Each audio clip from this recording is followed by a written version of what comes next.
So in February, early February 1970, one of our sister teams went out into the Ashaw Valley.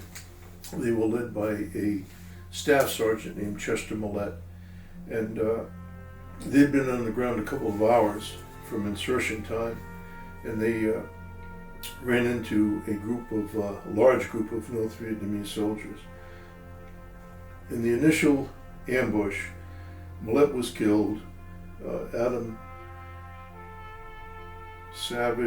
Danny Savage, Adam Cantu, Hutchinson, they were all killed. Joe Ventresca took a round that hit him between the eyes, and the bullet went under his scalp and above his skull, off the back of his head, and he was knocked unconscious.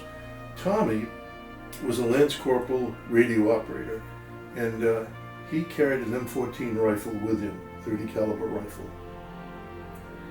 He was hit in the chest, and the bullet struck a K-bar, which he wore like this, in a sheath, of course, and on the outside of the K-bar was a day-night flare, and that flare was a tubular flare taped to the sheath, and that bullet went through the day-night flare, broke the K-bar blade in half, went through that leather sheath, hit him in the chest, and ricocheted back into the sheath.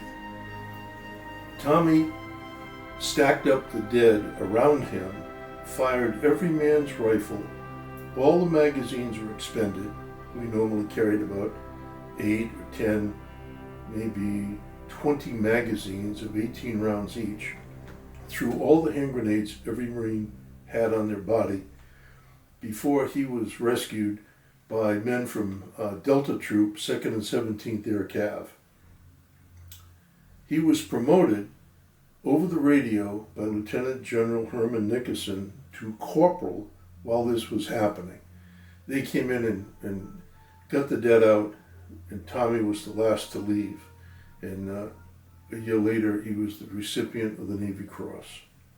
And he still has, to this day, not only the Navy Cross and the Purple Heart, but that sheath, that flare, and the broken K-bar in a shadow box. And he's brought it to reunions from time to time, and people just marvel at how fortunate he was to have survived that. And that's the story in a nutshell of Tommy and the Navy Cross.